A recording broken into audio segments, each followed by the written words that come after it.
April 1945, Germany. General Patton's command truck was parked on the outskirts of a destroyed village. The air smelled of smoke and wet earth. The war was nearly over here. The Germans were retreating. Berlin was falling, and victory was just a matter of days. It was this sense of the end being so close that made everything feel especially unbearable. Just a little longer, and they could breathe again. Patton leaned over a map when the door to the truck suddenly swung open. In walked his adjutant, Captain Harris, young, always composed, a man who had never been rattled by anything in the 2 years of war.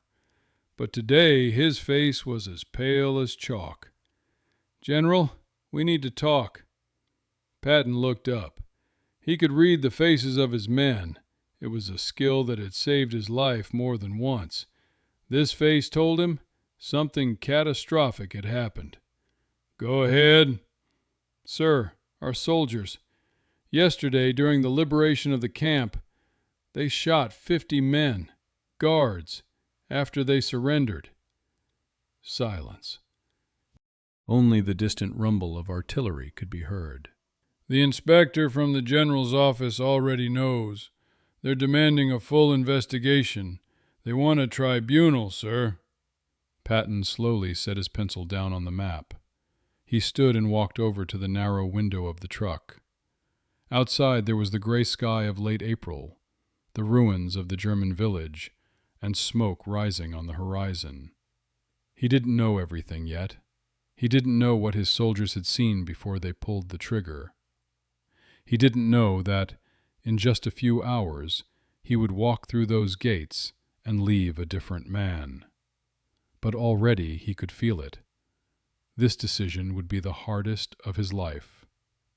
The law demanded one thing, conscience something else. And his men were waiting.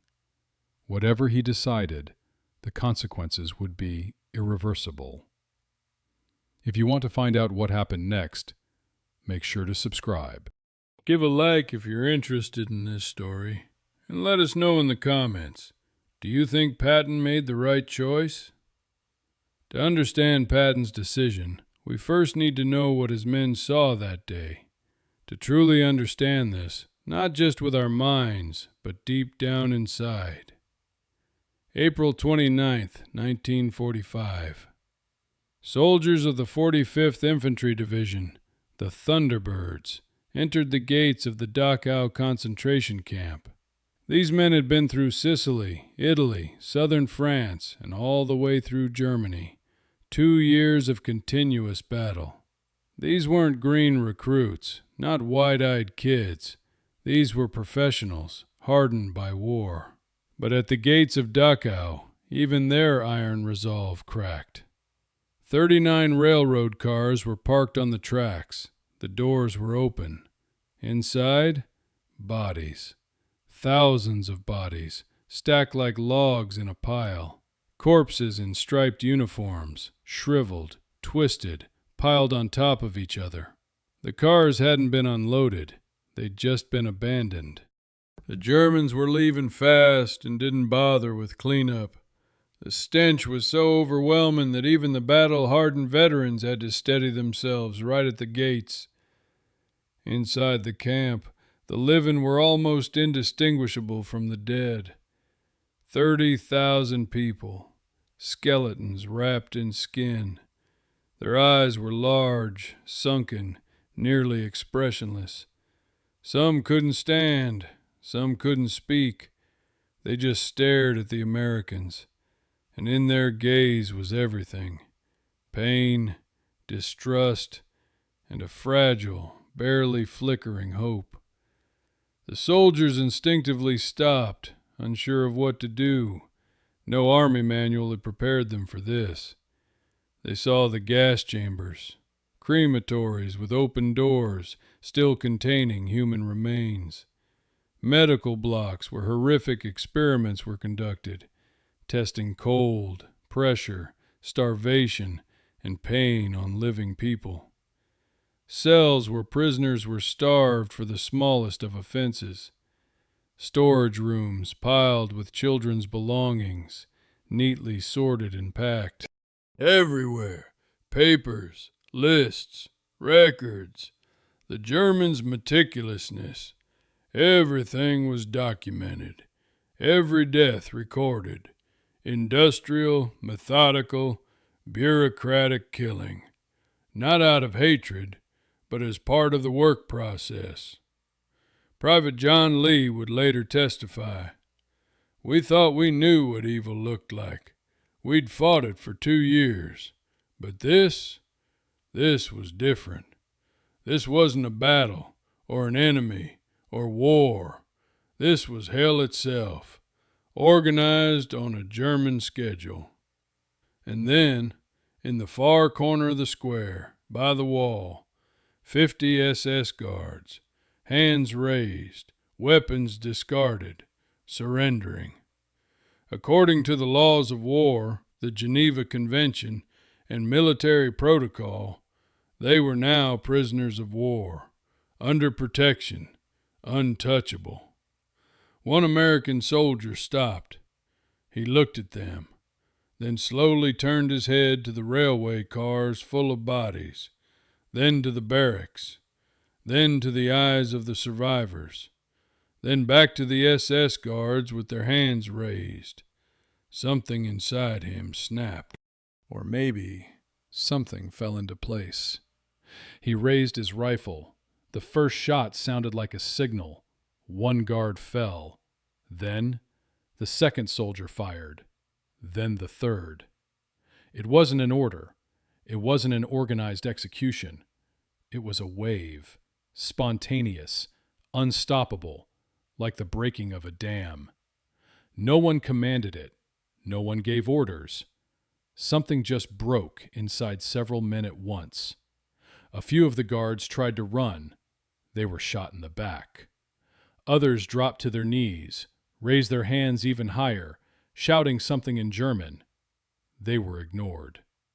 Perhaps they weren't even seen. Only the bodies behind them. It lasted about 20 minutes. When it was over, about 50 SS bodies lay on the ground. Lieutenant Colonel Felix Sparks, the commander of one of the battalions, arrived a few minutes too late. When he stormed into the courtyard, the shooting was still underway. He physically stepped between his men and the remaining guards. He yelled, threatened, pulled weapons out of their hands. According to some accounts, he was ready to shoot his own men if they didn't lower their rifles. The shooting stopped, but it was already too late. It was murder. A war crime, clear, documented, with dozens of witnesses on both sides, and it was immediately reported up the chain of command. When the report reached Patton's desk, he read it twice. Then he closed the folder. Then he opened it again and reread the witness statements, one by one. The facts were irrefutable. His soldiers had shot men who had surrendered. By all measures, it was murder, a violation of the Geneva Convention, a war crime without any mitigating circumstances. The general's inspector demanded immediate action. The Military Justice Office prepared a memorandum. The guilty should be tried. Even Eisenhower sent a message, cautious, diplomatic, but clear. This couldn't be swept under the rug. We cannot become what we are fighting against. On one hand, the law, the protocol, the principles for which America entered this war. If soldiers weren't punished now, it would mean war crimes were acceptable if the victims were monstrous enough. It would mean rules only mattered when it was convenient. It would undermine international law and military justice were based on. On the other hand, his soldiers, the men who had fought alongside him for 3 years, the ones who had lost friends in Sicily, in Italy, at Bastogne, The ones who entered Dachau as normal men and came out with something broken inside. The ones who did what, at that moment, seemed like the only possible answer to what they had witnessed. Patton stood by the window for a long time.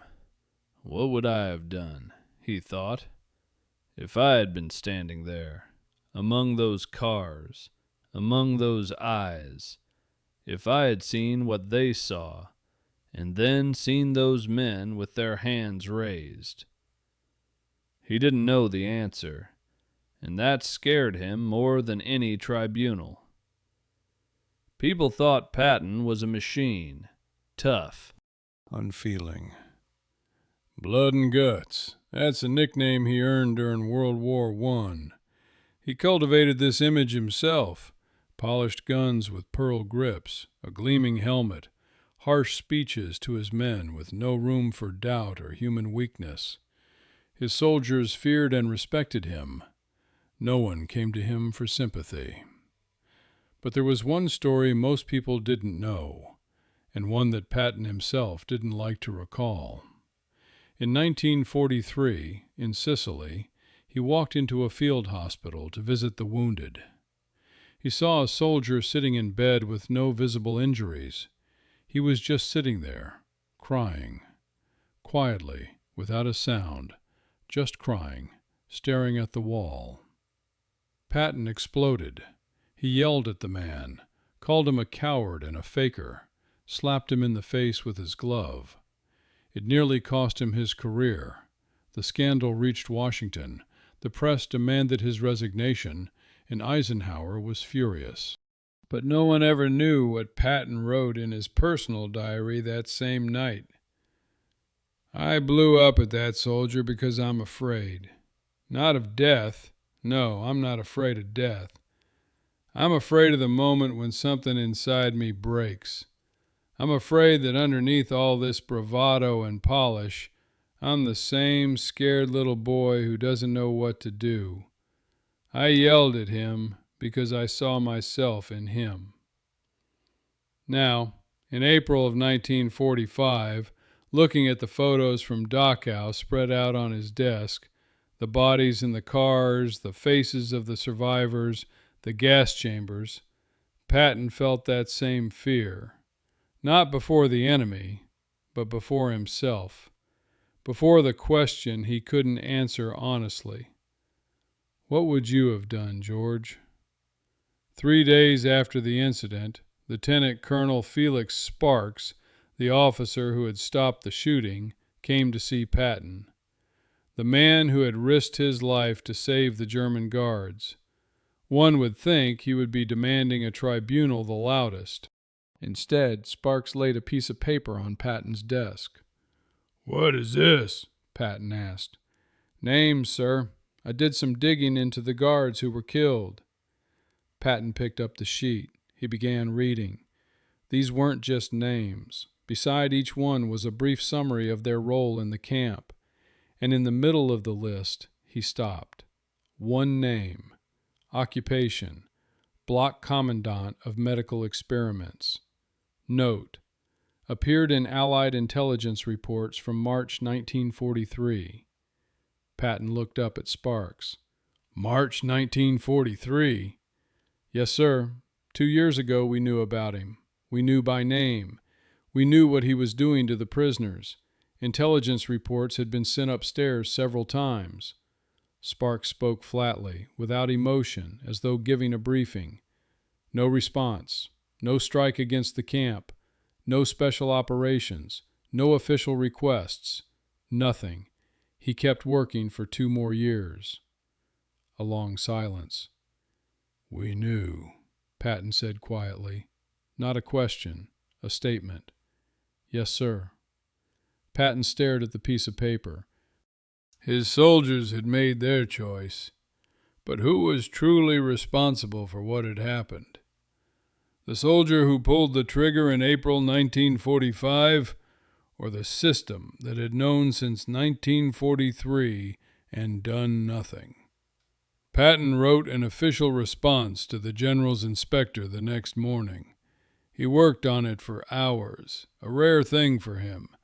Patton usually wrote quickly and sharply, but now he weighed every word. He didn't lie. He chose. I have conducted a preliminary investigation into the events surrounding the liberation of Dachau on April 29, 1945. The available evidence is conflicting. The liberation took place in the midst of extreme chaos. Thousands of prisoners, scattered armed guards, gunfire from German positions. It is impossible to determine with legal certainty which deaths were the result of combat and which were not. It was the truth, partial, carefully selected. He added, "The psychological state of the soldiers who directly witness crimes of unprecedented scale should be considered as a significant mitigating factor. The conclusion of temporary mental disturbance under these circumstances is not legally unreasonable." And finally, the line that became the most quoted from this entire affair. "I do not intend to bring my soldiers to a military tribunal for the execution of the camp guards. If this decision is considered complicity in a war crime, let it be. But I will not ruin the lives of men who did what I would have done in their place." That final line put the whole system in a bind, because Patton wasn't just excusing his men. He was saying, I would have done the same thing. He placed himself in the same category as them, and to prosecute them would mean prosecuting a principle shared by many. This story doesn't have easy answers, and neither did Patton.